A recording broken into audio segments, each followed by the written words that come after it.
guys, tonight we're heading way, way back before stadiums, before medals, even before pants.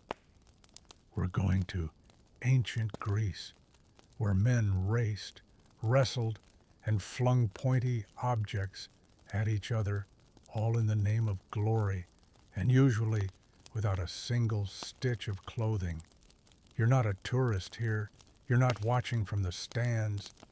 You are the athlete, dusty, sore, and very much in danger of being stepped on by someone named Themistocles, who bench presses goats for fun. So before you get comfortable, take a moment to like the video and subscribe, but only if you genuinely enjoy what I do here, and drop your location and local time down in the comments. I always love seeing where you're tuning in from. Now, dim the lights, maybe turn on a fan for that soft background hum, and let's ease into tonight's journey together. You've been walking for days, maybe weeks. Your sandals are worn. Your tunic smells like journey, which is Greek for old onions and despair. But there it is, Olympia, a dusty patch of sacred land, nestled between olive groves and sun-scorched hills. No columns yet, no marble stadiums, just scorched earth and the buzz of anticipation. It's the first Olympic Games, the real ones, 776 BCE. No sponsors, no halftime shows, just men gods and a lot of sand. You enter the site through a dirt path where fig vendors shout prices and wrestlers are already shadow boxing like that'll save them. The air smells of olive smoke and what you hope is goat stew. You've heard about Olympia your whole life, and now you're here, stepping over donkey droppings into history. You're not the only one arriving. Hundreds of athletes, trainers, and extremely loud philosophers crowd the camp. Most of them are already arguing about ethics, about distance measurements, about whether wrestling should count as a form of poetry.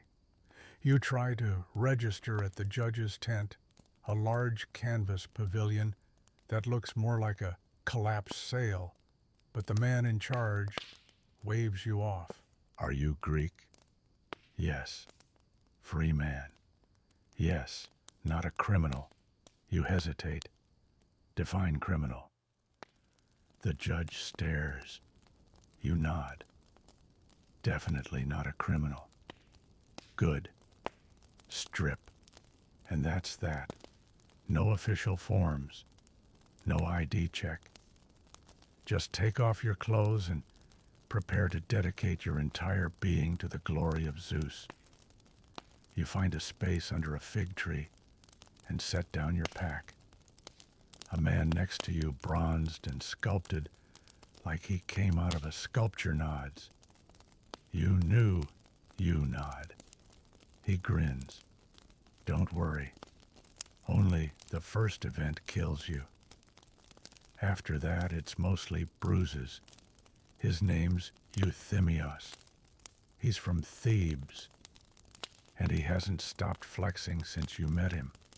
You think it might be involuntary. He points to the large square altar being constructed nearby. That's for the sacrifices.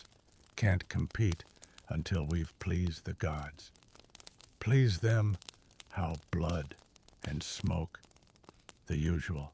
You look toward the center of the arena, where a group of men are building what can only be described as a glorified barbecue pit. You hope you're not the meat. The sun climbs higher. Dust clings to your skin. A group of boys run past you laughing. A philosopher in a stained robe screams about honor. Someone is already practicing discus. and nearly takes out a priest. It's chaos, sacred chaos. But somehow, it works. You walk to the temple of Zeus, still just a wooden frame right now, and say a quick prayer. You ask for strength, speed, and maybe, just maybe, a lack of public embarrassment. Behind you, a herald begins shouting names. The first trial run is about to start. No events yet, just warm-ups, just oiled men sprinting half naked in sand. You take a deep breath. This is it. The games haven't begun yet, but already you're in them, and you're not leaving the same. The next morning begins not with fanfare, but with shouting. And it's not even official shouting. It's just two trainers arguing over the correct way to rub olive oil on an athlete's thigh. You wake up sore, sunburnt, and covered in what you hope is fig sap. The ground beneath you was not designed for sleep. Neither, apparently, was the man 2 feet away from you, who's currently snoring like he swallowed a bullhorn. You sit up slowly. The sky is already bright, the sun determined to roast every exposed inch of your dignity. Euthimios is doing push-ups, one-handed, as if there's a prize for excessive morning energy. There isn't, but that doesn't stop him. Someone shouts your name. You flinch. It's time to report to the gymnasium. Now don't let the word fool you. This isn't your local air-conditioned exercise palace with lemon-scented towels. No, this is a wide-open patch of sun-scorched dirt surrounded by stone columns and too many judgmental goats. Also, there are no shirts or shoes or pants, because here in the sacred gymnasium, everybody is naked. Yes, fully.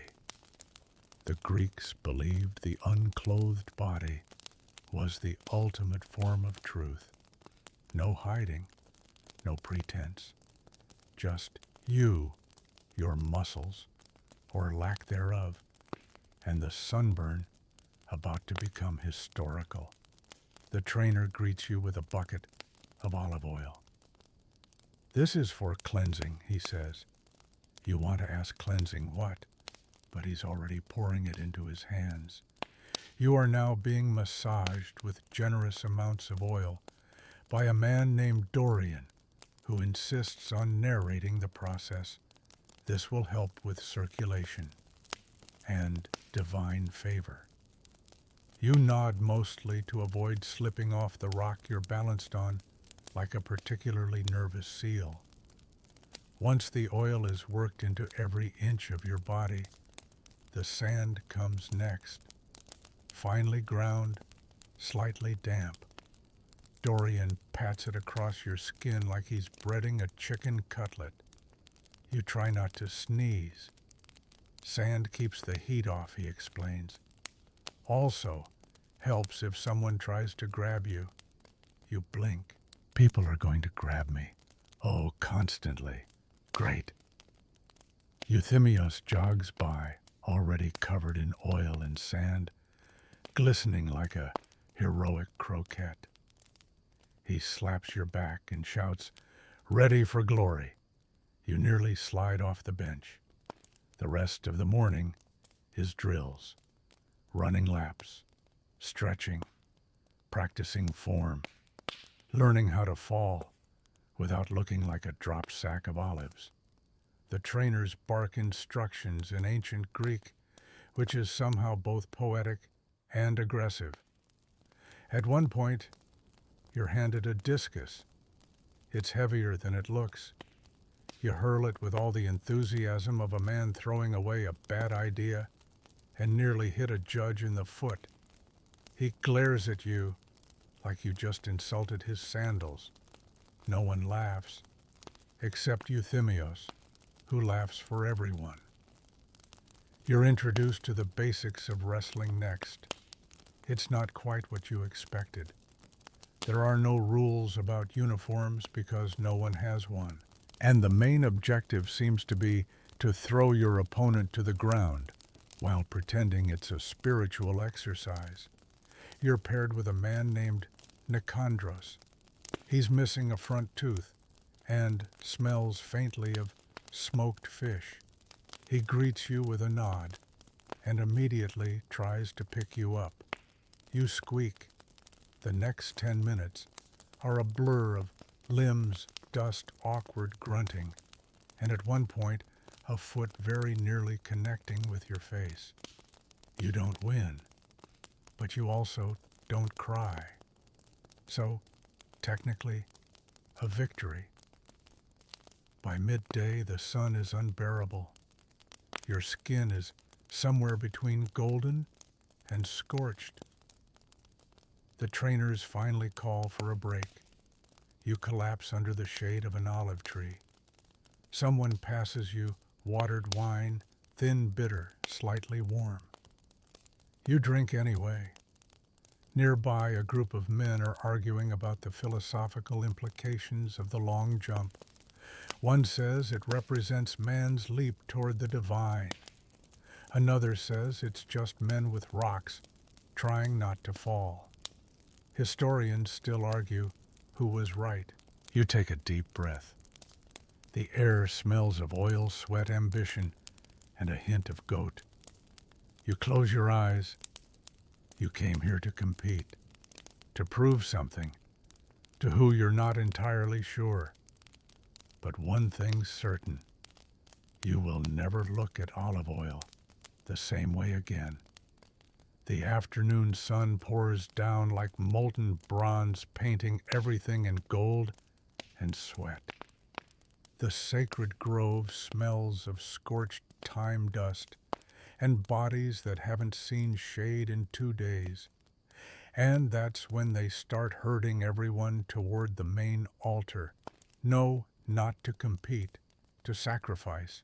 Because before any man is allowed to so much as stretch a hamstring, in the name of Zeus, the gods must be formally impressed. You shuffle forward in a line of equally naked, slightly sunburned, slightly dehydrated competitors. A goat is bleating unhappily nearby, and everyone is pretending not to know what's about to happen to it. The altar stands on a raised platform of rough-cut stones. There is no gold, no grandeur, just ash from countless offerings before you, and the smell of last week's ram still lingering like a forgotten apology. A priest steps forward, draped in white linen. His beard is magnificent. His sandals are filthy. He begins a chant in a rhythm that feels older than dirt. It's not aggressive, just endless, like the gods are taking their sweet time tuning in. A second priest raises a blade. The goat, for its part, is not thrilled. The chant reaches a crescendo. The goat is dispatched quickly, though you notice it takes 2 men to hold it steady. A bowl is filled with blood. You're told to dip your fingers in and touch your forehead. You hesitate, but you're also in full view of every judge, priest, and athlete in Olympia. You do it. The blood is warm, thick, smells like copper and consequence. Euthymos grins beside you. That's how you know it's working. You nod, like you've done this 100 times, though your stomach now feels like it's been tied in a knot by someone with a flair for the dramatic. After the sacrifice, they bring out olive branches, fresh, green, still dewy. These are no small deal. These are cut from the sacred tree of Olympia. Legend says it was planted by Hercules himself. Each athlete is handed one, not as a trophy, as an offering. You're told to place it at the base of Zeus's altar. So you walk barefoot over hot gravel, past the hornblower warming up, past the scribes who will write everything down in stone or at least on clay, past the statues of long-dead victors staring down with silent disapproval. You kneel, place the branch gently among dozens of others, and whisper something. You're not even sure what. It's not a prayer. Not exactly. Just a hope that when all this is over, you'll still have a name. Back near the gymnasium, preparations are underway for the opening ceremony. No fireworks, no parades, no giant inflatable gods. Just drums, flutes, and a line of men naked, greased and awkwardly adjusting themselves, walking in procession behind the judges. The spectators, hundreds of them, cheer, clap, shout things like, "Show us what you're made of," which is ironic, considering everyone can literally see what everyone is made of. You're told to walk in order of city-state. Your city's name is shouted by a herald with lungs like a war trumpet. You march. Sand sticks to your feet. Flies circle your ear. You try not to think about the part where you're technically in front of all of Greece without a tunic on, but you walk. And you stand in the center of the stadium. The stadium, they call it, an arena of dirt surrounded by carved stone steps. Everyone's watching, including the gods. That's what they say, at least. Someone starts another chant. The judges raise their arms. And just like that, the games are officially open. You're not competing yet, but you're no longer just a traveler. You're a part of it now. A name on a list. A body on the sand. A man who put down his olive branch and picked up something far more fragile. Expectation. You sleep under the stars that night because tents are for generals and priests, and you, my friend, are just one of hundreds of naked hopefuls who forgot how hard the ground actually is. Euthymos snores beside you like a dying bear, twitching in his dreams, probably fighting imaginary Spartans or hugging another opponent into the dirt. The night is loud. Crickets murmured prayers, someone vomiting behind a statue, possibly from nerves, possibly from a bad fig. You try to sleep. You really do. But sleep in Olympia isn't quiet. It rustles and shifts and mutters its way across the grove like gossip in a bathhouse. You doze, barely, and before you can drift too far, the sun is back, bold, bright, aggressive. Trumpets sound, actual trumpets, not metaphorical ones. They blare through the grove with all the subtlety of a kicked hornet nest. The first day of competition has arrived. You're herded to the athlete's zone, more sand, more sweat, more waiting. And then the horn sounds. You're in the stadium race today. The original and only event in the very first Olympics. No long jumps, no javelins. Just a sprint, straight, 600 feet. They say it was measured using Heracles' own foot, which historians still argue about because honestly, whose foot was that big? The starting line is a stone groove carved into the ground. You step into it, barefoot, toes curled into the dust. There are no starting pistols, no dramatic smoke, just a judge with a stick and a voice that brooks no nonsense. You look to your left. The man there is already vibrating like he's been struck by lightning. On your right, a man is muttering to himself in what sounds like both prayer and psychological warfare.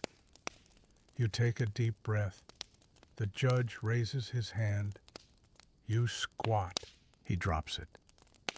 You run. And immediately regret every fig you ate yesterday. The crowd roars, though you barely hear it. Your legs are pistons. Your arms flail in a way that doesn't feel athletic. Dust kicks up. Sweat stings your eyes. Someone stumbles behind you. You hear a curse. You feel a hand almost brush your side. You don't look. You run. Your lungs are on fire. Your heart is trying to punch its way out of your chest. Your knees are negotiating a surrender. And then the finish line. No tape, no fanfare. Just another groove in the stone. You cross it. You don't win. Of course not. Euthymos does, because of course he does. He finishes 2 steps ahead, arms raised, grinning, like a man who's just personally defeated Mount Olympus. You collapse in the dirt, face down, chest heaving. You're handed water, barely cool. You drink it like it's nectar. Someone pats your back. Someone else offers you a chunk of bread. You accept both. The judge walks past, gives you a glance that could be interpreted as adequate. It's the best you'll get today. Euthymos plops down next to you, wiping sweat from his eyes with a cloth that may have once been white. You ran well, he says. You grunt. Your arms flailed like a man swatting bees, but you ran well. You groan into the dirt. He hands you a fig. You eat it. Around you, other heats begin. Other runners stumble, curse, rejoice. The crowd, noblemen, farmers, travelers, cheers for all of it. The sun burns higher. Dust chokes the air. The games have officially begun. Later, after your legs have stopped feeling like wet wood, you soak in a shallow basin with half-warm water. Other athletes join you, and the talk turns quickly from strategy to food. Always food. Someone mentions roasted hare. Another swears the priest's brother is bringing smoked eel. Your stomach growls. One man says quietly, "We don't run for prizes. We run for memory." You look at him. He's old. Too old to be competing. But his eyes are sharp. He adds, "Only the gods remember the winners. Everyone else forgets." That night you scratch your name into a flat stone behind the training field, just in case the gods are busy. You wake the next morning with muscles that feel like someone tied them in knots and politely set them on fire. Your thighs scream. Your shoulders refuse to cooperate. Even your toes ache, which feels like a personal betrayal. The air is thick with the smell of sweat smoke and optimism fading fast.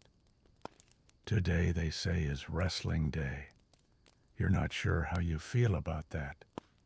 A voice from behind you, gruff nasal, declares, wrestling is the noblest art.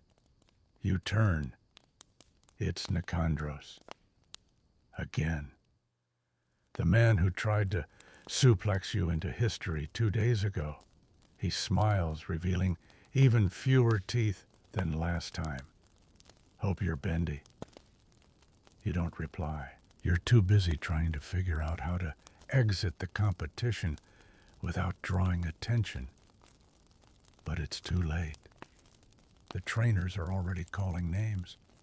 Yours is shouted by someone who butchers it spectacularly, then immediately shrugs. You walk barefoot across the stadium sand, your joints clicking like an old loom. A judge points to a circle drawn in the dirt, wide and worn. Enter. You do. Nicandros follows. He winks at you. This is terrible. The judge explains the rules briefly, loudly. No biting, no eye gouging, no groin stuff. Anything else, fair game. Great. Then he shouts, begin, and Nicandros lunges. You don't remember the exact sequence of events. You know that at some point, you're upside down, then sideways, then not quite touching the ground, but somehow feeling like it punched you. The crowd cheers, or gasps, or laughs. Honestly, it's hard to tell with your head full of sand. You try to remember your training. Bend, brace, pivot. Something about leverage. Something about center of gravity. Something about not screaming when your shoulder nearly dislocates. Eventually, you gain footing. Miraculously. You grip Nicandros around the waist, and through sheer panic and divine intervention, flip him. He lands with a thud that echoes all the way to Corinth. There's a pause. The crowd stares. Even Euthimios blinks. Then the judge raises his hand, 1 point you. Nicandros grins. Nice. Then tackles you. The next few minutes are a blur of sweat, sand, limbs, and distant dreams of a quiet farming life. When it's over, you don't win.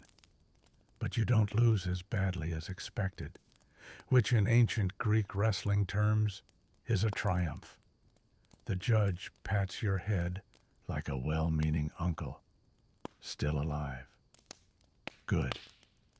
You stagger out of the ring. Your ribs are questionable. Your dignity's somewhere in the sand. But your pulse is racing like a charioteer on payday. Someone hands you water. Someone else hands you wine. You mix them. It's fine. You find Euthimios lounging under a fig tree peeling an orange. He raises an eyebrow. You wrestle better than you run.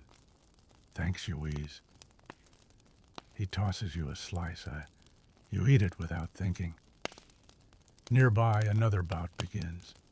2 men lock arms and grunt like wild boars. One is bleeding from the lip. The other looks like he's enjoying it.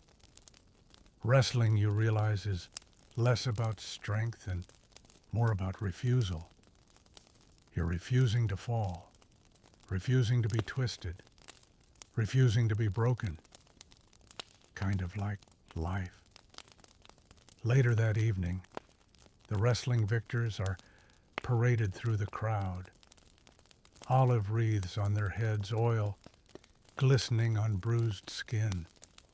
The poets are already circling, ready to immortalize the champions in epic verse. You sit quietly on a low stone sipping watered wine and tracing the edges of your fingernails with a stick. A boy walks past carrying a clay tablet. He pauses, looks at you. Were you in the match with the toothless guy? Yes. You almost won. You nod. That's cool. He walks off. And that's it. That's your moment. Not immortalized, not carved in marble, but remembered for at least a day. You take a stick and write in the dirt, almost victorious. Then smile, because for the first time almost feels like more than enough. The morning after wrestling day arrives like a donkey with a hangover, loud, stubborn, and thoroughly unimpressed with your physical condition. You wake up feeling like your limbs have been politely rearranged in the night. Euthymos greets you by throwing a date into your lap and asking if you still remember your name. You do, barely. Today the event list is somehow both exciting and terrifying boxing. Ancient Greek boxing isn't like the choreographed gloved dances you see in modern arenas. No ring girls, no mouth guards, and no rounds. Just two men, leather thongs wrapped around their fists, punching each other until one gives up, passes out, or quietly dies. You're not entirely sure how you ended up on the match list. It might have been a clerical error or divine punishment, possibly both. You're led to a staging area where the trainers begin wrapping your hands with hemantes, long leather strips soaked in oil and sun-baked into something resembling brutality. Don't worry, your trainer says these offer protection. For me, he shrugs. For the audience, less blood spray. Comforting, your opponent arrives. His name is something that sounds like a thunderclap. Maybe Aristonax. Maybe just ouch. He's a head taller than you, built like a marble sculpture that got into a fist fight with a boar and won. He grins. It's not kind. The judge gives a speech about honor restraint and the importance of staying conscious. You understand maybe 3 words. Then the signal is given, and fists begin to fly. Aristonax doesn't waste time. He jabs your shoulder, then your stomach. You swing back and miss the air so hard it considers pressing charges. But the crowd roars. They love this. They cheer for every hit, every near collapse. You think you hear someone yell, "Make him taste Olympus." At one point, your left ear rings like it's hosting a private festival. You step backward, try to regain footing, and he lunges. That's when instinct panic really takes over. You duck. He misses. You jab up and land a solid hit on his rib. The crowd gasps. Aristonax stumbles. You both freeze. He blinks, then smiles, "Well done," and promptly hits you so hard you see constellations. You wake up lying in the dirt, a very polite priest pouring water on your forehead. "Still with us?" he asks. You groan. Your jaw's an independent nation now, and it wants to secede. You didn't win, but you stood your ground. You landed a hit, and you're not dead, which in ancient Greek boxing is basically a gold medal. You limp back to your resting area. Euthymos is waiting, tossing olives into his mouth like victory snacks. He nods. You lost well. Thanks. Your eyes swelling shut. I know. Adds character. You lie down. The ground welcomes you. like a cold stone mother. Around you, the games continue, races, wrestling, finals, loud discussions about the metaphysical significance of dirt. But for now, you're content to simply breathe. A young girl passes by with a basket of bread and figs. She pauses, offers you one. You nod gratefully. As you chew, you hear someone reciting poetry nearby. Probably about a winner. Probably not about you. Still, you listen. The poem is florid, dramatic, full of heroic imagery and questionable metaphors. The crowd applauds. You take another bite of bread. Later, you write something in the dust with your finger. Just a line. He fought the thunder. The thunder won. Still he stood. You smile. Even bruised and breathless, you've become part of the rhythm, the cycle of sweat and myth and sunburn. You've been punched into history. And honestly, it could have gone worse. You're not scheduled for anything today, which should be comforting, except your entire body now reacts to movement like it's a deeply personal betrayal. Even breathing feels like exercise. Your eye is still swollen. Your ribs still ache. And your legs, those noble traitors, seem to fold under you every time you stand for more than 30 seconds. So you rest. Well, you try to rest. But Olympia doesn't rest. Today is the day of the discus. You're not officially competing, but you're drawn toward the practice field anyway, limping along like an injured poet. The air is dry. The dust rises in lazy swirls. The sun bakes everything without mercy. Again. The field is scattered with bronze discs, each one looking suspiciously like it wants to break your toe. Athletes strut barefoot in the dirt, flexing and twirling their arms like their biceps hold divine secrets. One man has oiled himself so thoroughly he reflects the sun directly into the eyes of his competitors, possibly on purpose. You sit on a rock near the edge of the field. One of the trainers notices you. "Want to go?" he asks. You shake your head. He shrugs and hands you a discus anyway. You hold it. It's heavier than it looks. Dense, cold, balanced, like holding a slice of responsibility. You watch as the others prepare. The technique is simple. In theory, grip, spin, release. In practice, it looks like an interpretive dance between frustration and physics. The first throw arcs beautifully through the air. The second one skids off a rock and nearly decapitates a judge. That earns a light scolding. You finally stand. Because of course you do.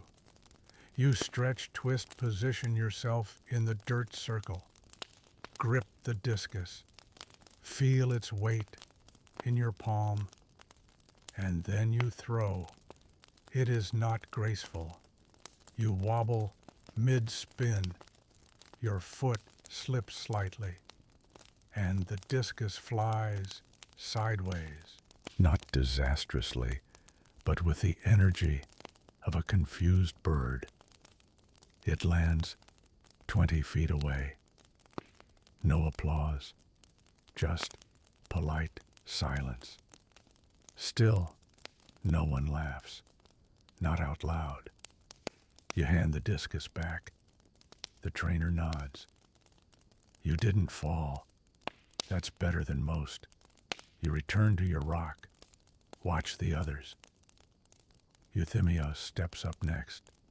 Of course. He doesn't even prepare, just picks up the discus and hurls it like he's discarding a particularly annoying shopping list. It soars. The crowd cheers. He flexes. You mutter something unkind under your breath. A scribe nearby is taking notes on clay with a stylus. You sneak a glance at his tablet. It's a list of names, distances, and little symbols that might indicate how dramatic each throw looked. You wonder if he'll record yours. Probably not. Still, you've thrown a discus in Olympia. That counts for something. After the competition, the field clears out. You wander to the edge of the grove where the discarded discs are stacked. You pick one up, just to feel it again. It's cool in your hands. And you carve something into the dirt with it.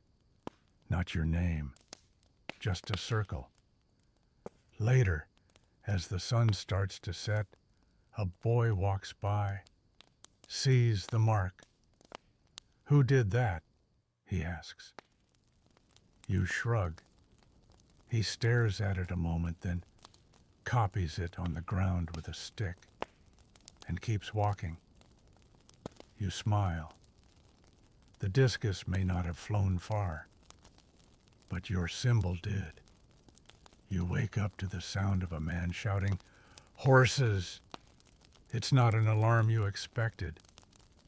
But then again, it's chariot racing day, and nothing about this part of the games is subtle.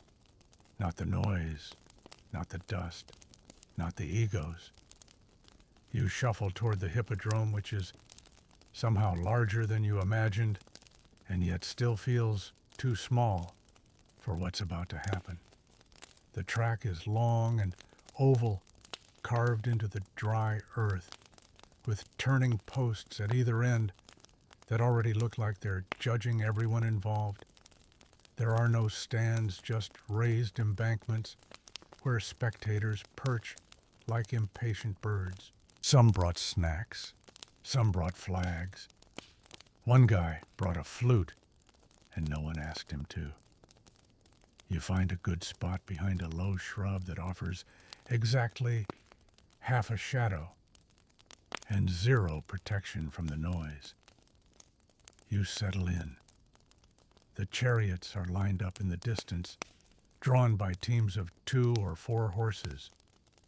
The drivers look impossibly small behind the powerful, twitching beasts who are clearly having none of it. Some rear up, some stamp. One bites its own reins with the energy of someone rethinking life choices. You're not racing today. Obviously, your record with moving objects is mixed. But watching this, it's like watching war and poetry crash into each other at full speed. The signal is given. A trumpet blares. A flag drops. And the horses explode forward. It's chaos. Wheels spin. Hooves slam the ground. Dust rises so fast it becomes its own character. One chariot swerves immediately, bumping another. The crowd gasps. Somewhere, a goat faints. You squint through the haze. One driver stands upright, reins wrapped around his waist, eyes focused like a man chasing his inheritance. Another is crouched low, yelling something either inspirational or deeply unkind. And then the first turn. It's beautiful and horrifying. The lead chariot cuts in too fast. The back wheel clips the post. The axle snaps. The driver flies through the air like a sack of laundry with dreams. He lands in the dirt, hard, but gets up, limping, yes, but alive. Everyone cheers. Because in chariot racing, not dying is basically winning.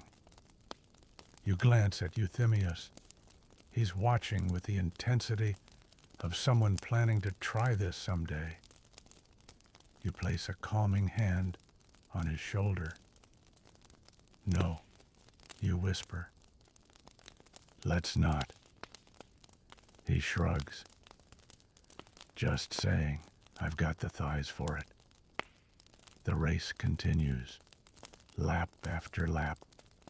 Horses foam, drivers shout. The crowd becomes a living wall of noise. Historians still argue whether the Olympic chariot races were more about skill or spectacle. Most agree both. It's not just about speed. It's about nerve, precision, knowing when to break rare and when to pray frequent. As the final lap begins, two chariots are neck and neck.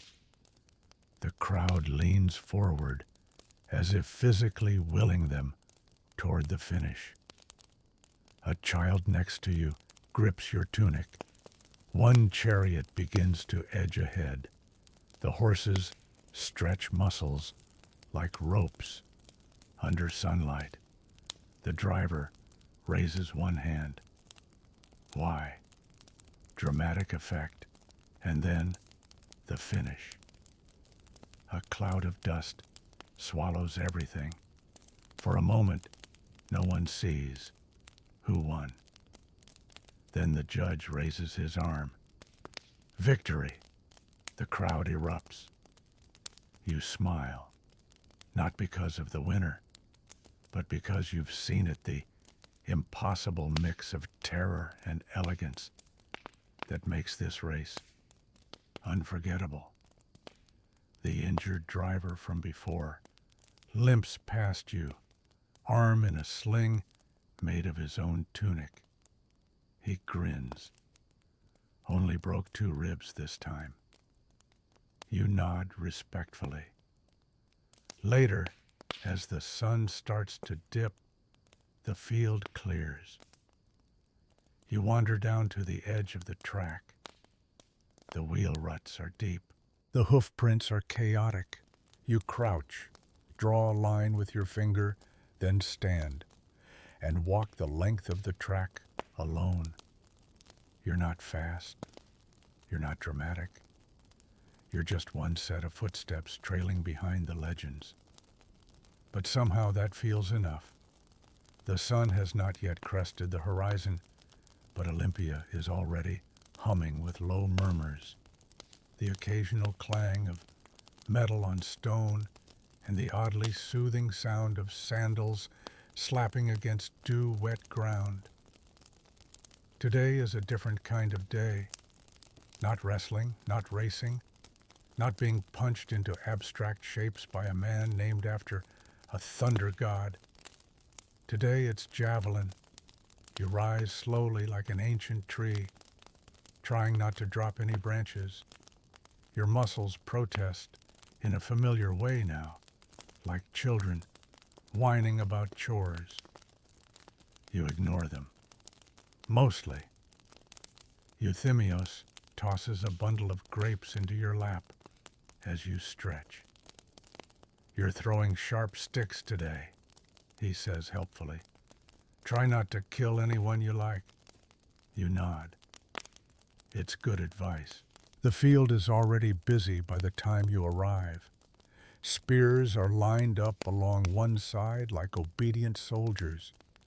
Athletes take turns gripping, gauging, practicing the smooth whip and release motion. It's all very graceful until someone lets go too early and the javelin sails sideways, stabbing the dirt 10 feet from the snack tent.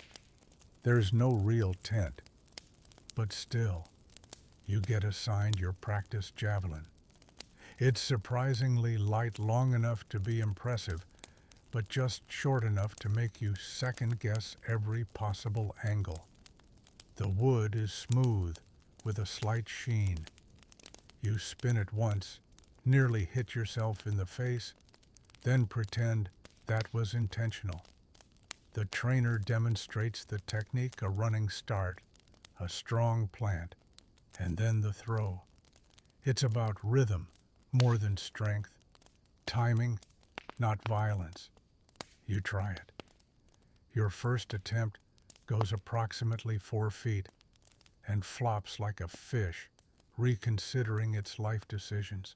The second hits the dirt and bounces backward, which should be impossible.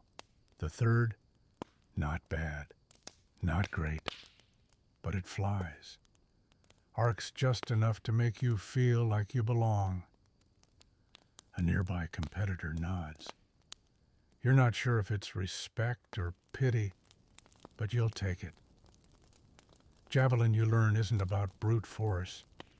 It's about understanding the wind, the angle, your own body's momentum, and about not falling on your face mid-run, which, spoiler alert, you almost do on throw number 5. There's an open scholarly debate among historians about how much technique mattered versus sheer confidence. Some argue that Olympic javelin was as much art as sport, especially considering competitors often performed for audiences, not just results. Others believe the gods simply picked favorites. If so, you hope you're at least mildly likable. After the morning trials, the real contest begins. You're not in the top group, but they let everyone throw once. During the celebratory round, a polite way of saying the "you tried" division. You step up, you breathe, you run, you throw. It sails, not the furthest, not the straightest, but it lands upright, quivering in the earth, like it has something to say. A child claps. One judge grunts in vague approval. You walk back to your rock with a mild limp and an odd sense of triumph. Later, Euthymos strolls over, balancing 2 figs on a flat stone. He offers one. You threw it. I did. It didn't stab anyone. True. You're improving. You smile. As the crowd disperses, a group of younger boys rush onto the field, grabbing leftover javelins and pretending to be heroes of myth. One of them imitates your limp dramatically, flinging a stick into the bushes while shouting, "Behold," you laugh. Quietly. It's strange how something so sharp, so pointy, and potentially fatal can also be playful, joyful even. Before leaving, you wander over to where your javelin landed. You pull it free from the ground, hold it upright, then place it gently against a nearby olive tree. You whisper, "Thank you," like it's a small god. Then you walk away. Because sometimes just showing up, just throwing the thing, is the only story you need. You start the day with a question: why are these rocks shaped like fish? No one answers, mostly because the rocks in question aren't rocks. They're halteres, ancient jumping weights. And today, my friend, is long jump day. You arrive at the field, where the event is already underway.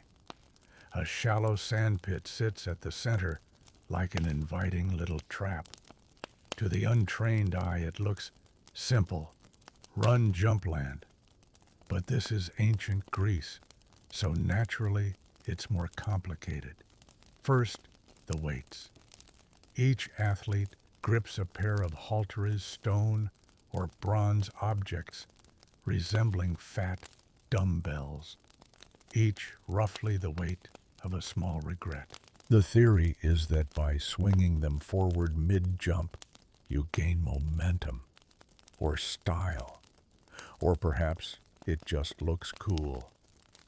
Historians still debate whether halteres actually increased jump distance or just offered psychological comfort, like a teddy bear that also builds triceps. You get handed your pair. They're cold awkward and feel like they were designed by someone who wanted to invent both sport and orthopedic surgery at the same time. The trainer demonstrates a few steps, then a hop, a swing, a landing. Easy. You try it. The first attempt is a warm-up. Your knees buckle mid-air, and you land with all the grace of a rolled-up rug. The second one's better. You manage to stay upright. Sort of. By the third, something clicks. You grip the halteres tighter. You sprint. You leap. And for a second, a brief suspended moment, you feel it. Flight. The weights swing forward. Your legs stretch behind you. The sun catches your back. Then sand. And a full mouthful of it. You sit up coughing, blinking grit out of your eye. A judge nearby scratches a line into the dirt. You don't know what it means, but he doesn't look disappointed, so you count that as a win. Euthymos claps. Not bad, he says. You soared like a goat falling off a roof. You bow with mock dignity. High praise. The rest of the day passes in a blur of sand and flying limbs. One competitor lands so far, he nearly somersaults into a fig vendor. Another forgets to release the weights midair and belly flops like a marble statue doing a trust fall. The crowd is delighted. You notice something else. Poets scribbling at the edges of the field. Not official scribes, just men with papyrus recording heroic feats and embarrassing flops in equal measure. You wonder what they'll write about you. Probably unnamed jumper achieves modest distance. Face plants, lives. You're okay with that. As the sun begins to sink, turning the sand a dull gold, you lie back near the edge of the pit. You dig your heels into the warm grit. The halteres rest beside you like sleeping pets. You think about jumping not just as a sport, but as a metaphor, about momentum, about trust, about launching yourself into the unknown and hoping there's soft sand to catch you. You didn't win today, but you did leap. You did fly, even just for a second. Today smells like sweat, laurel leaves, and ego, because today is the most anticipated, most chaotic, most gloriously unnecessary event of the entire Olympic Games, the pancration. You're not competing. Obviously, you're not that reckless. But you're here, sitting under a struggling olive tree, with a view of the dusty ring where this delightful exercise in regulated chaos is about to begin. Pancration is what happens when ancient Greeks ask, what if we just removed all the rules? It's part wrestling, part boxing, part flailing, part questionable decisions. Almost everything is allowed. Punching, kicking, choking, joint, locking. The only things banned are biting and eye gouging, and even those get a polite wink if the referee blinks. You watch as two men step into the ring. One is tall and wiry, the other short and coiled. like a spring. Both are covered in a sheen of oil and confidence. A judge gives a short nod, and just like that, it begins. There's no ceremony, no slow start, just a blur of limbs, grunts, and sand. They grapple. One swings, misses. The other ducks, tackles, rolls.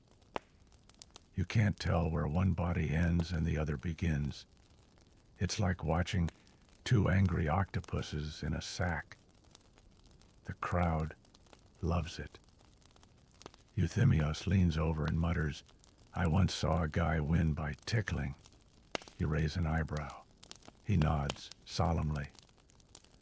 Turns out if you can make your opponent laugh and cry at the same time, that counts as domination. In the ring, one fighter gets lifted off the ground. He wriggles like a fish on a hook and lands hard, kicking up a mini dust storm. A nearby woman cheers so loudly a bird takes flight. You shift on your rock and think this is both horrifying and deeply entertaining.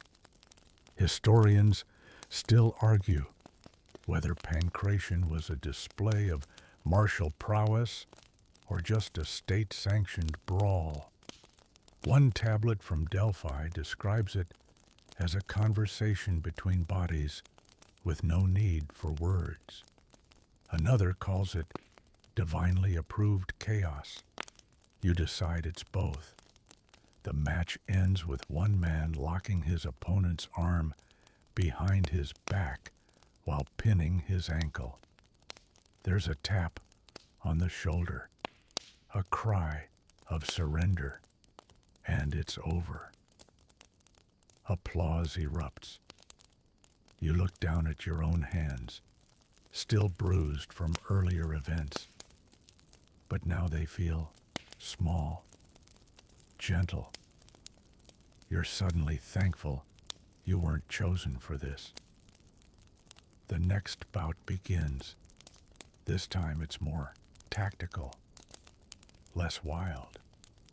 One fighter circles like a predator, the other holds ground like a statue preparing to punch. Then, unexpectedly, the quiet one lunges and wins in 12 seconds flat. The crowd gasps. Someone spills their wine. You catch yourself smiling. It's not the violence that draws you in. It's the focus, the relentless dedication, the understanding of one's own body down to every tendon and twitch.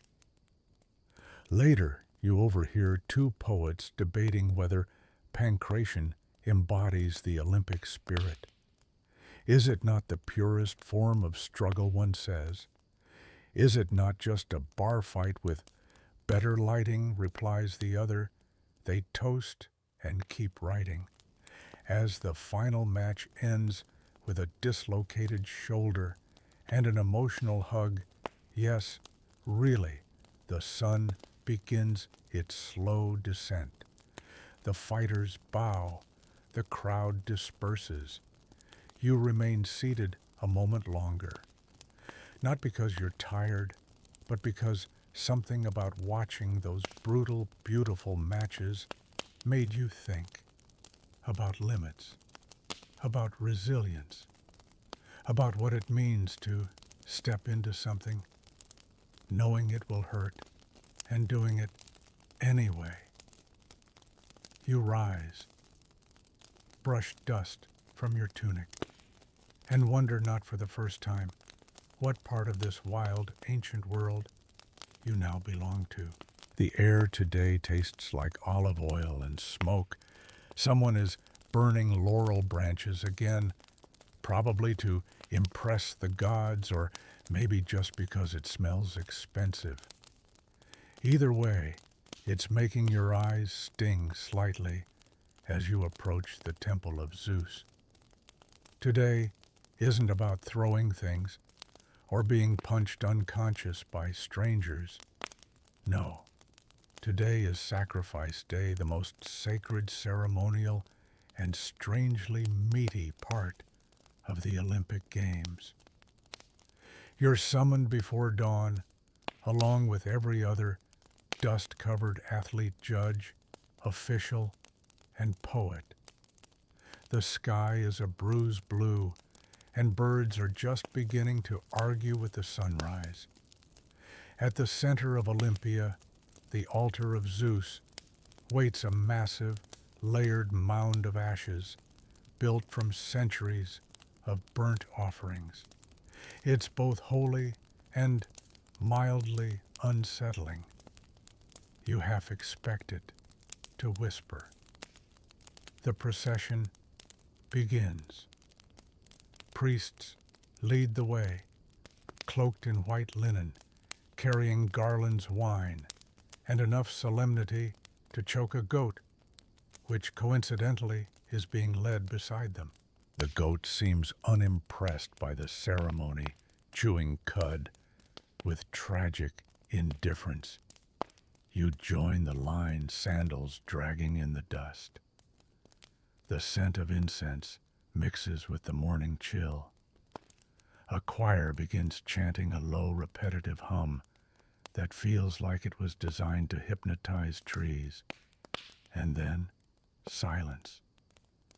A priest steps forward. He raises his arms. Everyone watches. The goat, to its credit, doesn't panic, just stands there. Then comes the cut. You look away not because you're squeamish, but because it feels intimate, like intruding on a private moment between life and the divine. Blood is spilled, poured, collected, burned. The meat is roasted. The thigh bones wrapped in fat, Zeus's favorite, allegedly, are placed on the fire. Smoke coils upward, thick and fragrant. Historians still debate whether the gods truly appreciated this offering or if it was mostly for show. But in the moment, no one questions it. The seriousness, the reverence, it's real. Someone hands you a chunk of the roasted meat. It's surprisingly tender. You eat with quiet respect. Across from you, Euthymos is already on his third skewer. Zeus understands hunger, he mutters, chewing. You nod, because even in a day devoted to sacred ritual, you're still an athlete, and athletes are always hungry. After the feast, there's a reading lines from Homer, probably. The poet's voice floats over the crowd like wind through reeds. Something about heroes, something about honor, something about gods being slightly petty and incredibly dramatic. You don't catch every word, but the rhythm stays with you. Then it's time for the oath. Every competitor gathers in a massive circle. You stand shoulder to shoulder with men you've wrestled, raced, and nearly bled next to. Right hands are raised. A priest calls out the ancient pledge, not by trickery, not by deceit, not by breaking the rules of the sacred games. You repeat it back, louder, together. It echoes. And just like that, the sacrifice is complete. You are once again official, clean, tied to the divine by fire and meat and oaths you mostly understood. As the crowd disperses, you linger at the edge of the altar. The ash pile looks ordinary now, like nothing more than a dark mound of dirt. But you know better. It holds centuries of hope and desperation, of whispered prayers and shouted victories of people like you, trying, failing, rising, swearing, striving. You press your fingers to the warm stone at its base, not to pray, just to remember. The sun is higher now. The smoke fades. You walk away, not faster, but steadier, because today wasn't about strength. It was about belonging. Today the games pause, but the people don't. There are no events scheduled, no trumpets blaring or fists flying. And yet Olympia is buzzing because it's market day. You wake to the smell of roasting chestnuts and arguments over pottery prices. Your legs ache in that dull, dependable way that now feels like home. You stretch, yawn, and glance over to find Euthimius, already dressed in something vaguely clean. "We're not competing," he says, "but we are browsing." You head toward the Agora, the central marketplace, which has temporarily exploded into an open-air festival of noise smells and haggling philosophy majors. Stalls line every path. Some offer food dates stuffed with nuts, honey cakes, olives, and suspiciously flat fish. Others sell oils, carved trinkets, handmade sandals, and small statues of gods that all look vaguely annoyed. One man is marketing a Zeus-approved back scratcher made of bone. Another claims his figs were kissed by Apollo. You buy one. It tastes like a fig. There's music, too. Awless players compete with lyre strummers for attention, producing a sonic stew best described as chaotically pleasant. Children run between stalls, chasing each other with olive branches, occasionally colliding with goats. It's messy. It's loud. It's perfect. You spot a booth selling athlete miniatures carved from marble. They're wildly inaccurate tiny men with abs like stairs and biceps larger than their heads. You ask if there's one that looks more like you. The vendor hands you a lump of rock and a chisel. Make your own. Euthimius finds a man selling scrolls of poetry written in swooping dramatic letters. He reads one aloud mockingly. It's about a wrestler falling in love with his reflection. You both agree it's realistic. Then you find the storyteller. An old woman, wrapped in layers of faded linen, sits beneath a faded awning. Children gather around her. So do adults. Her voice is steady, rich, like river stones knocking gently together. She tells a tale of Pelops and Hippodamia, of chariot races and cheating kings, of how Olympia began not with glory, but with betrayal. Historians still argue whether the myth is true or just a neat origin story. But listening to her, you don't care. It feels true. You sit for a while chewing dried dates and letting the story wash over you like warm rain. The sky above is cloudless. A breeze teases your hair. Somewhere nearby, someone knocks over a stack of amphorae and yells in 3 languages. You buy a strip of dyed cloth to wrap your wrist. Not for utility, just because it's beautiful. You eat fried cheese on a stick. You dance for 7 seconds and then regret it. You almost buy a tortoise. The day stretches long and lazy like a cat in the sun. You think about how many people traveled here not just for the games, but for this, for the laughter, the wandering, the shared joy of existing in a place bursting with life. And beneath all the trading, eating, flirting, and arguing, something else pulses: connection. No races today, no medals, but there are memories being made, bargains struck, and strangers becoming something a little less strange. As evening falls, you and Euthemius walk back toward your olive tree. He's carrying 3 pots. You bought none.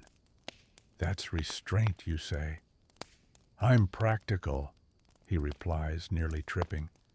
You lie back exhausted, not from effort, but from experiencing. And you realize something in between the glory and the pain, the legends and the losses. This day matters just as much. A soft, human day in the middle of ancient greatness. It begins, like so many things here, with a trumpet, a clear, almost smug blast that ricochets off the marble and echoes across Olympia's valley like a very loud god trying to get your attention.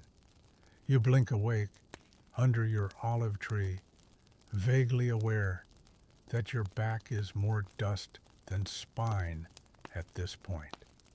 Euthemios is already standing, muttering something about today being the real test, because today it's the pentathlon. 5 events, 1 competitor. You. Well, not you alone, obviously. That would be terrifying. But yes, today you're signed up for the Olympic version of multitasking long jump, javelin, discus, running, and wrestling. All packed into one brutal showcase of muscle coordination and poor decision-making. The rules, simple on the surface. The winner must show not just brute strength or speed, but balance, versatility, and style, and ideally not vomit during the 3rd event.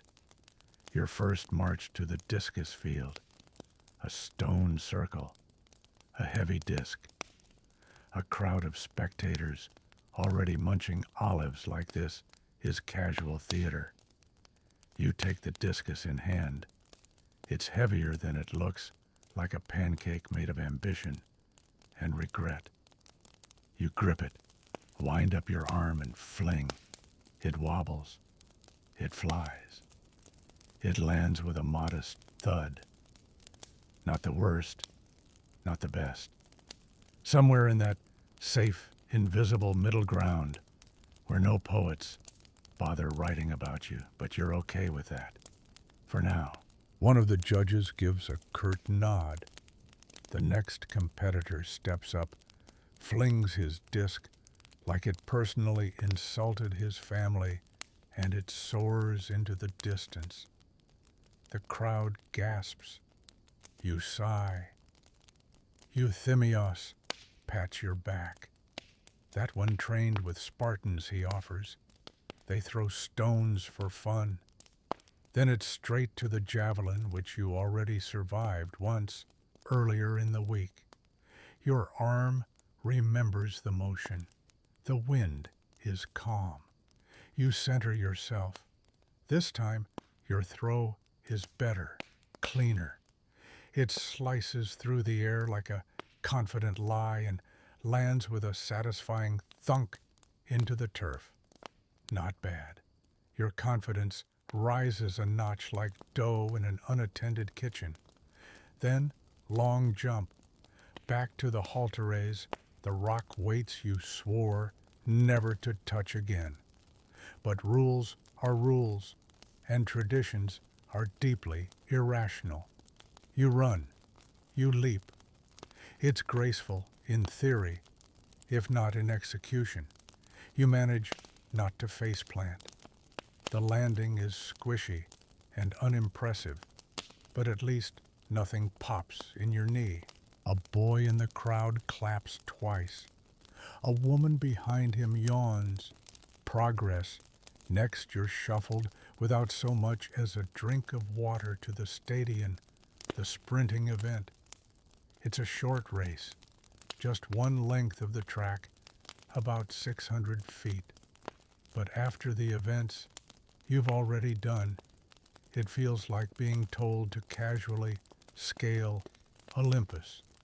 You line up. To your left is a man built like a temple pillar. To your right, someone with the permanent smirk of someone who wins often. The starter signals.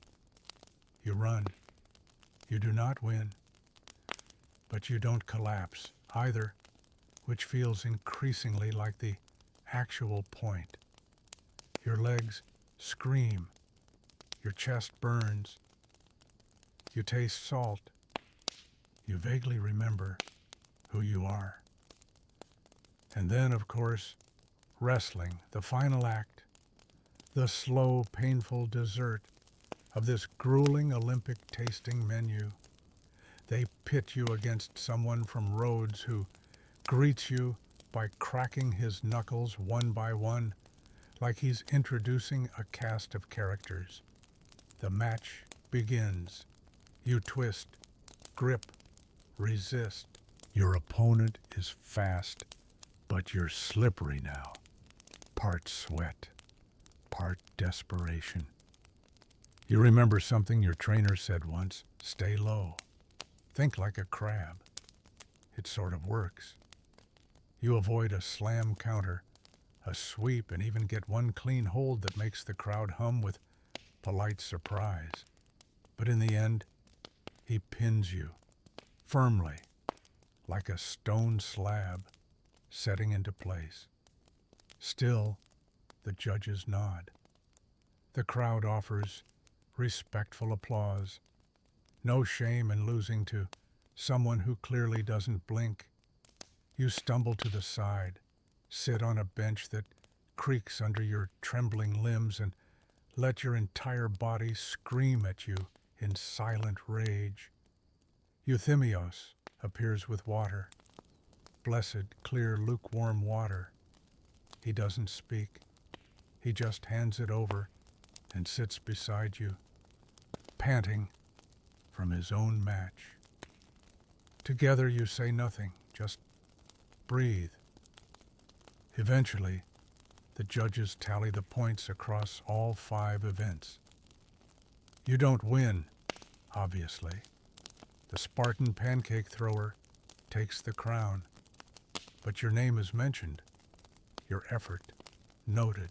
Someone even sketches you sort of in charcoal. It's not flattering. Your nose is bigger, your limbs oddly squid-like, but still, you exist in drawn form. That counts.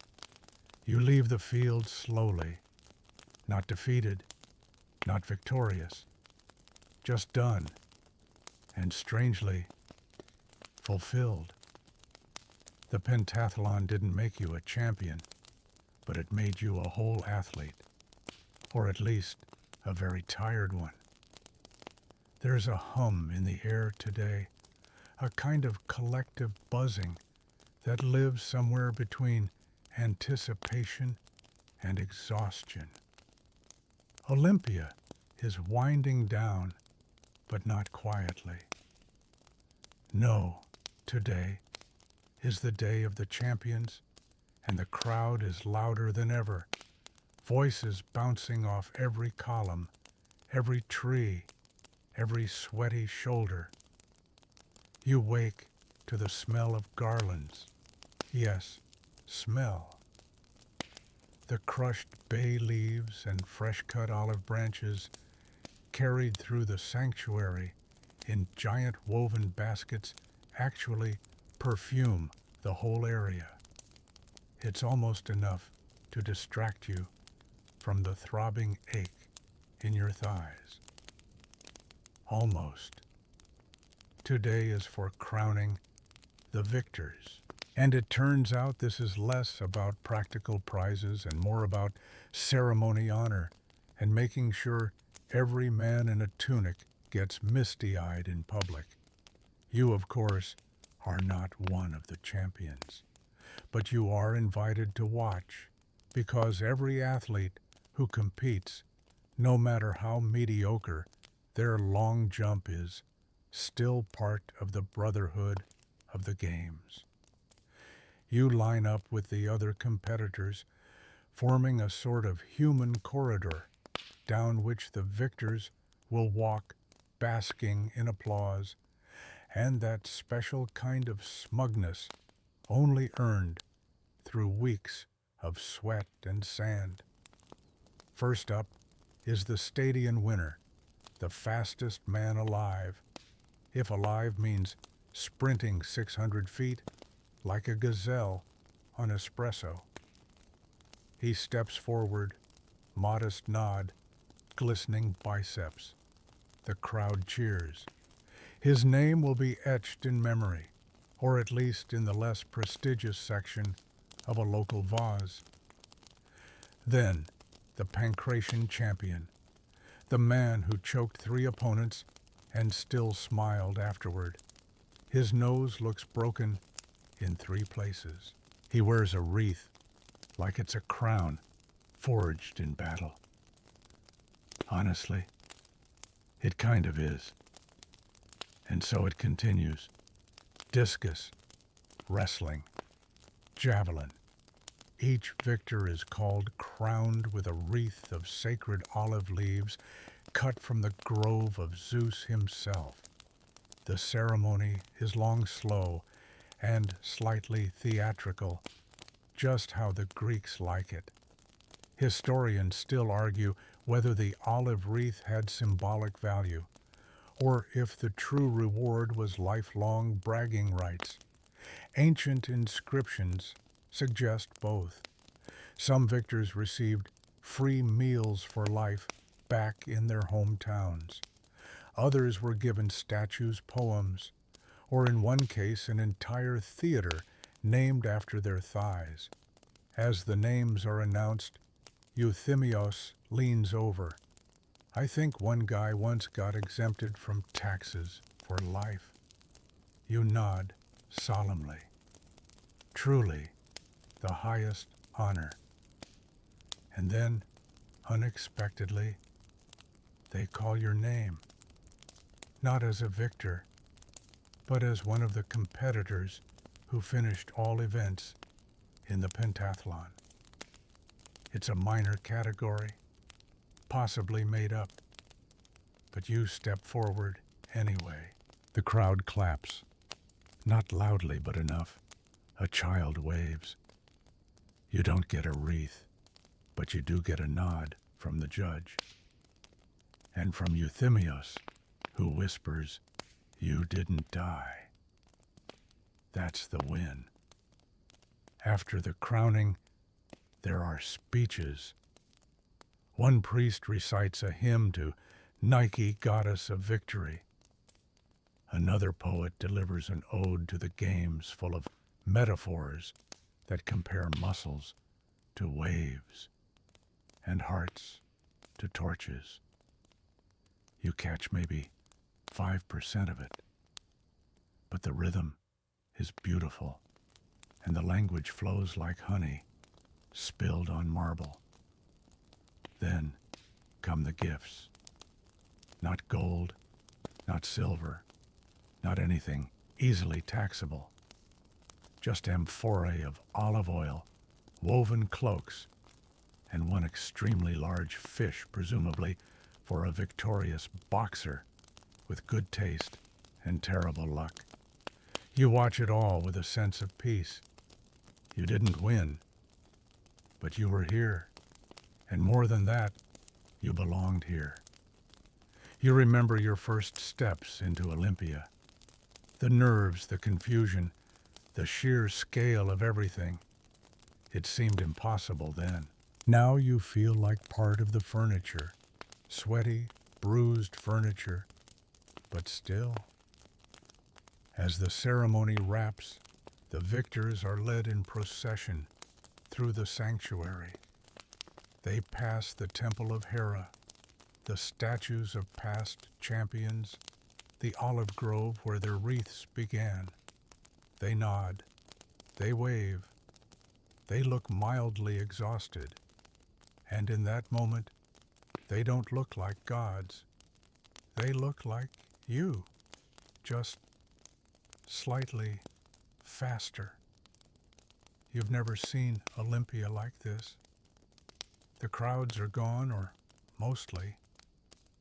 The bustling noise, the pounding of sandals on dirt, the heated murmurs between gamblers, the half-chanted cheers of fans, all faded now.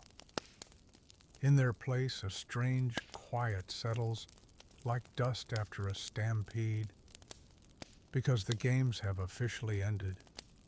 And now begins the part no one brags about in poems, the cleanup, the farewells, and the long aching walk home. You wake up with sunlight on your face and a soreness so comprehensive you suspect your bones have individually declared independence. Euthimios is already packing.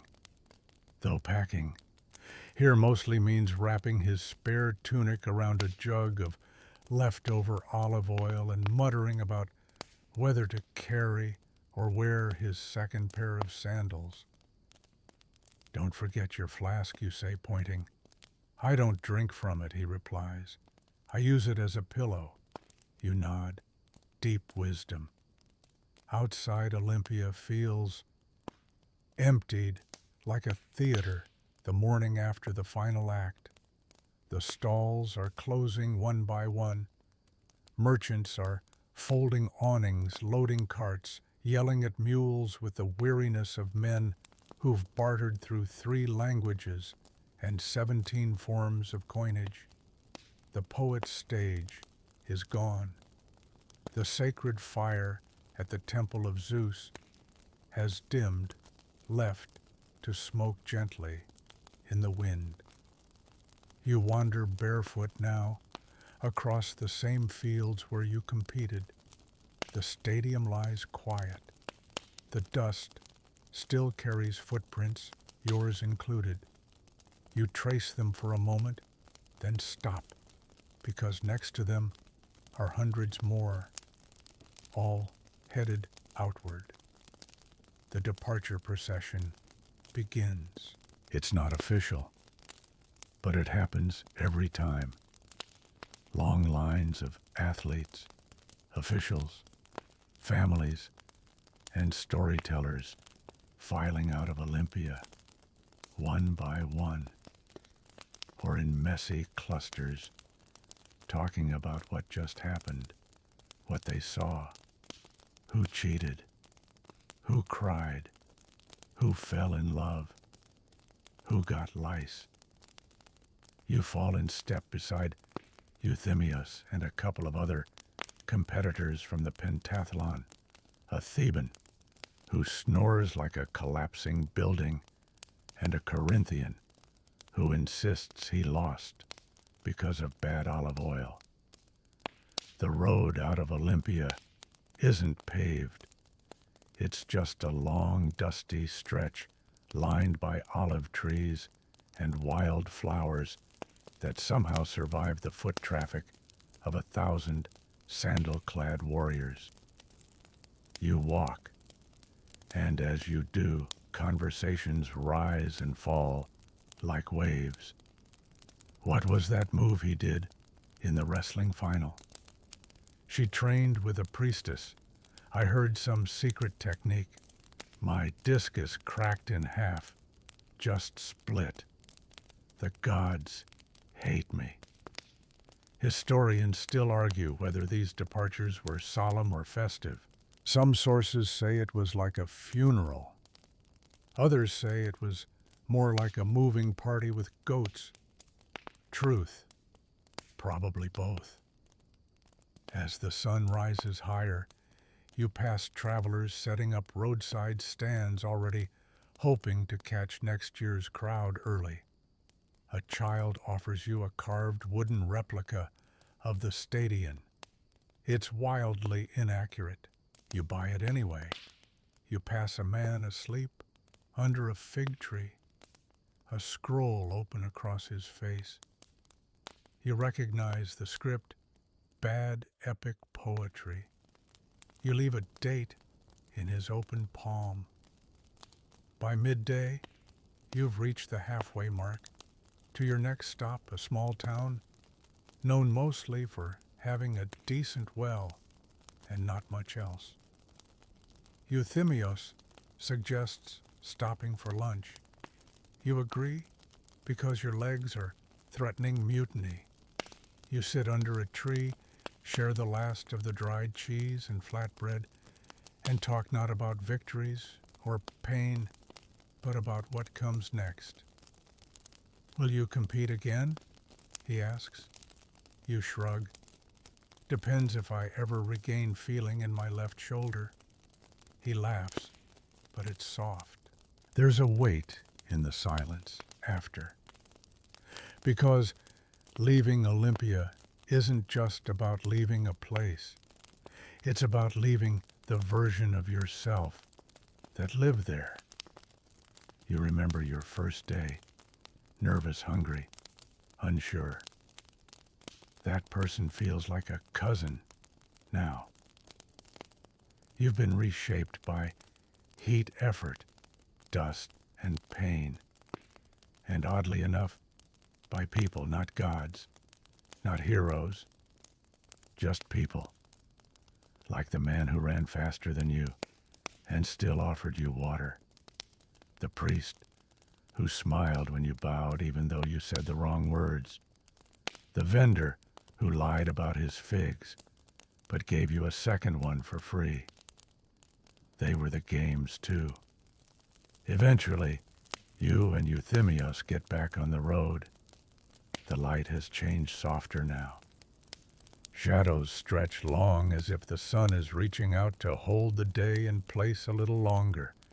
You spot a traveler up ahead, wearing a tattered cloak and humming to himself. He walks barefoot, no possessions. You pass him, and he nods. Was he a champion? A spectator? A wandering philosopher? You'll never know. But it doesn't matter, because everyone leaving Olympia carries something unseen, a version of glory. Even if it's small, even if it's private, even if it's just knowing you were there under the sun, surrounded by ancient stone and fleeting cheers. And for a few brief days, you mattered. As dusk begins to stretch across the hills, you catch sight of the last glimpse of the temple roof behind you, shrinking in the distance. You don't turn around, not out of disrespect, but because sometimes the best way to honor a place is to carry it forward, not backward. You adjust your pack, you smile, you keep walking, because the games are over. But the story's still yours. The journey continues, but the path feels quieter now. Less dust kicked up, fewer shouting vendors, no trumpets. Just your own footsteps and the faint squeak of Euthimios' badly packed wine flask slapping against his hip like a metronome of regret. Your day's out from Olympia, but its echo lingers. In the ache of your thighs, in the tiny green stain on your tunic, where a priestess once blessed you by flinging olive oil with alarming enthusiasm. In the way you now walk straighter, like someone who has done something. Tonight, you and Euthimios stop in a small village, the kind that seems to exist purely for travelers to say, "Ah, I stopped there once." No temples, no theaters, just a square, a single bathhouse, and a tavern with a name that translates roughly to the goat's elbow. Inside, the air is thick with smoke, roasted garlic, and the kind of laughter that only happens after the fourth cup of wine. Locals eye you both with suspicion, that specific look that says, "You smell like someone who wrestled professionally last week." They're not wrong. You find a seat in the corner and order something called fish stew, though it's mostly onions, floating in disappointment. But the bread is warm, and the wine is red. Probably. So you eat, and slowly conversation blooms. "Were you at Olympia?" a woman asks from the next table. You nod. "Pentathlon." She whistles low. "Still walking?" "Impressive." And then it happens. You're telling the story. The running, the discus, the javelin that didn't impale anyone, the wrestler with thighs like marble columns, the fig vendor with poetry for sale. You don't exaggerate much, just enough to make Euthymia snort into his cup. "You make it sound like you won," he mutters. "I did, you say, in spirit." The woman laughs. "In spirit, the only currency that can't be taxed." You raise your cup to that. Later, someone brings out a lyre. The man playing it has 3 fingers and 1 eyebrow. But his song is sweet. Something about storms, fishing, and someone named Daphne, who may or may not be a metaphor. You hum along. You don't know the words. You don't need to. Eventually, the tavern quiets. The fire burns low. You step outside for air. Above you, the stars are unbelievable. Not the pale flickers you saw in Olympia, muddled by torchlight and smoke, but deep, vast, brilliant clusters that stretch across the whole sky like spilled silver. You lean back against a column and stare. It's humbling and strangely comforting, because under this same sky weeks ago, you stood in a dusty field and dared to try something difficult. Maybe you didn't win, but you did not break. And sometimes that's the only kind of glory that matters. Euthymios joins you, arms folded. "Would you do it again?" he asks. You think about it, not the pain, not the bruises, but the moments, that first silent walk through the temple of Zeus, the laughter of strangers in the gymnasium, the child who handed you a fig without a word. "I might," you say.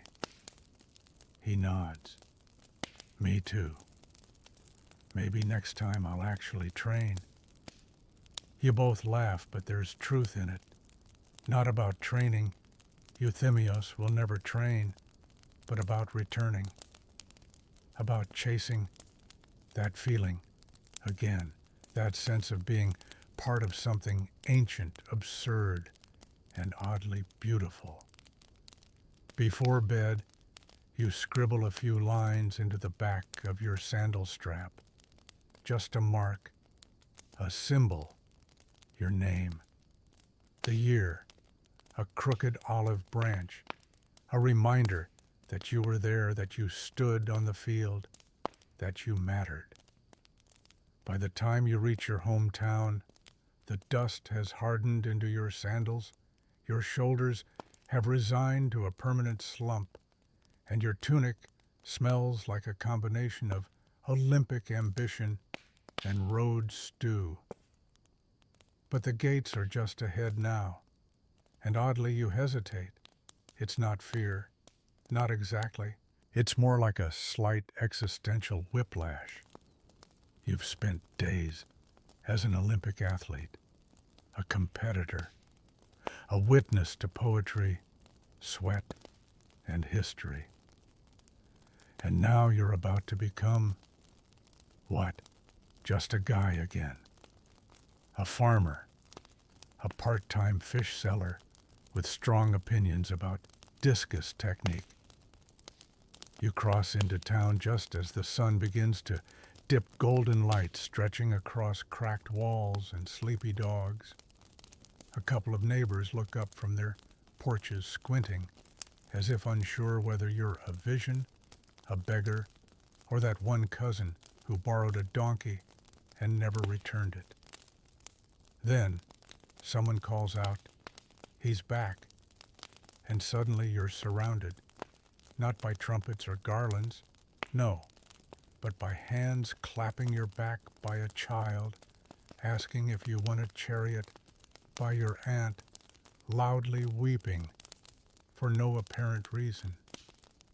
You try to explain, no, you didn't win. Yes, you finished. Yes, you still have all your teeth. No, you didn't meet any gods, personally. Maybe Hermes in a dream, but that's between you and your sleeping habits. Your father inspects you like a war horse. You look taller. Your brother mutters you smell taller. And then your mother hugs you so hard, you forget the name of your left arm. Over dinner, which includes precisely none of the trail foods you've been surviving on, conversation flows like good wine. You tell stories. You keep them short because you sense that people here don't need the full breakdown of javelin grip mechanics. But they listen anyway, wide-eyed, nodding at all the right moments, gasping when appropriate. The town priest asks if Olympia was as sacred as the old scrolls claim. You answer honestly, yes, and also no. Depends if you're near the latrines. Historians still debate whether ancient returning athletes were treated as heroes or merely gossip fodder. In your case, it's a healthy mix. One woman asks if you've become famous. Another asks if you got married. You haven't. Yet. But her tone suggests the bakery girl is suddenly more interested in men with calloused hands and Olympic dirt still stuck under their nails. That night, as you lie in your old bed, a straw mat that somehow feels both familiar and deeply disloyal to your spine, you stare up at the wooden beams above and wonder, what now? You're not the same person who left. You're a person who has competed at Olympia. You have wrestled. You have run. You have jumped with rocks. You have nearly been trampled by a man whose shoulders have names. And more than that, you've seen a world bigger than this. Tomorrow life resumes.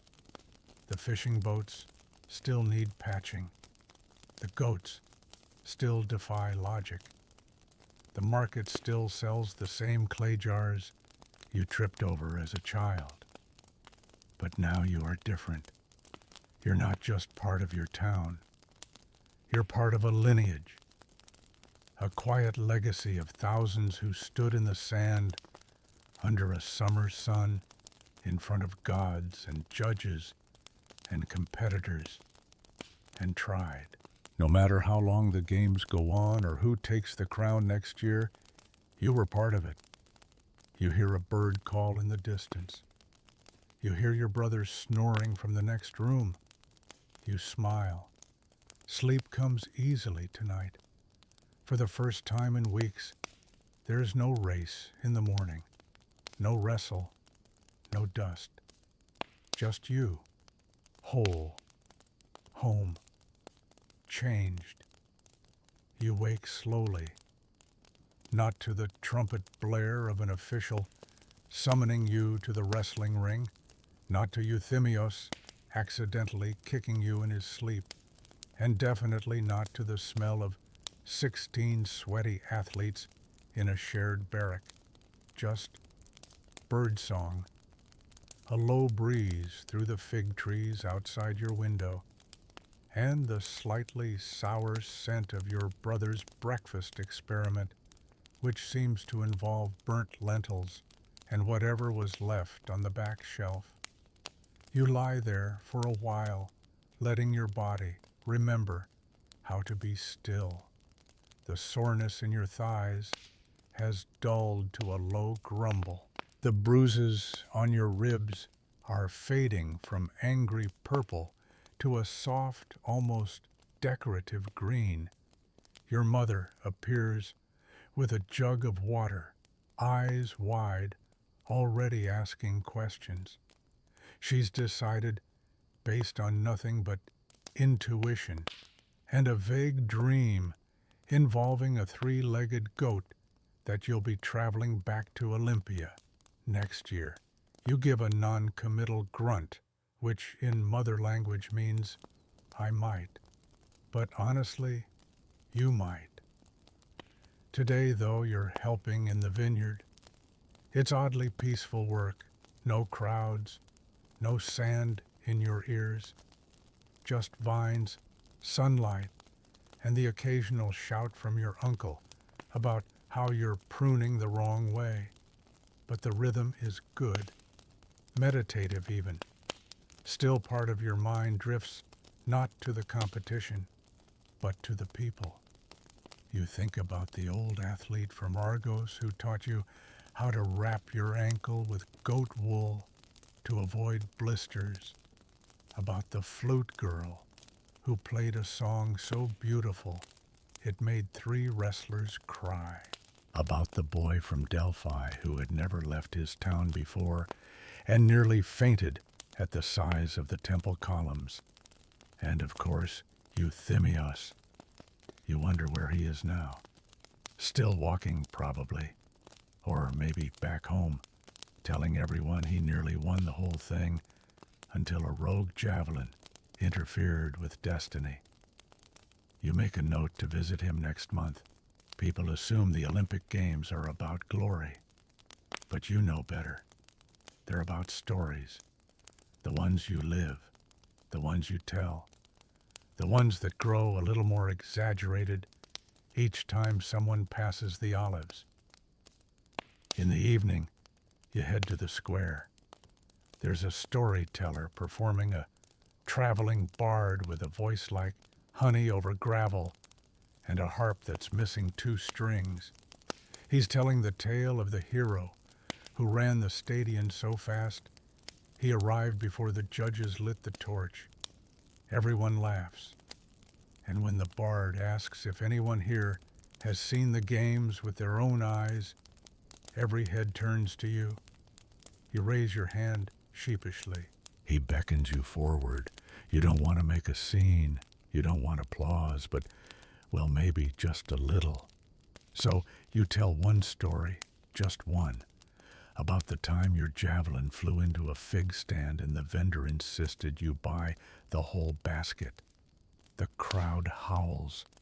You keep it short, end on a laugh, step back, and just like that, your story becomes part of theirs.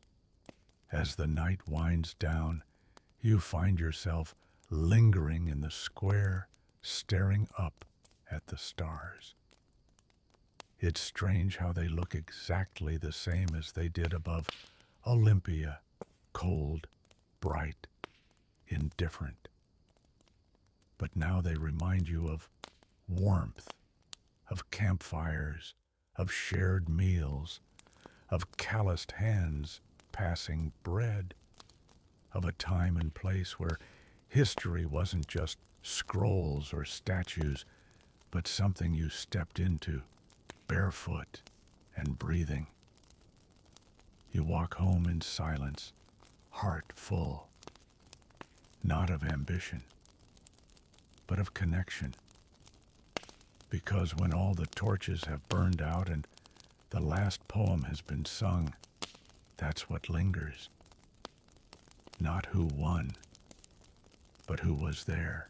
And you were there. You wake before dawn, not because you have to, but because your body still thinks there's a foot race to run. Old habits, as it turns out, don't unlace their sandals so easily. The house is quiet. Even the goats are still sleeping, which is perhaps the most peaceful sound in the known world. You step outside barefoot, the earth cool beneath your feet. The sky is slowly turning from deep velvet to a soft rose. It's the kind of morning that feels like the world is whispering rather than shouting. You breathe in, and you realize something. It's not over. The games ended, yes. You returned. You told your stories, cleaned your wounds, ate your mother's food, helped prune the vineyard, and relearned the pattern of home. But something inside you remains, still on that field, still lined up for the stadium, still hearing the crowd hush before the throw, not stuck in the past, but shaped by it.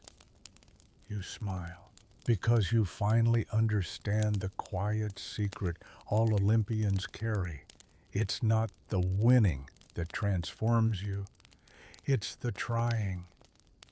The bruises fade, the laurel wreath wilts, even the cheers become fuzzy echoes.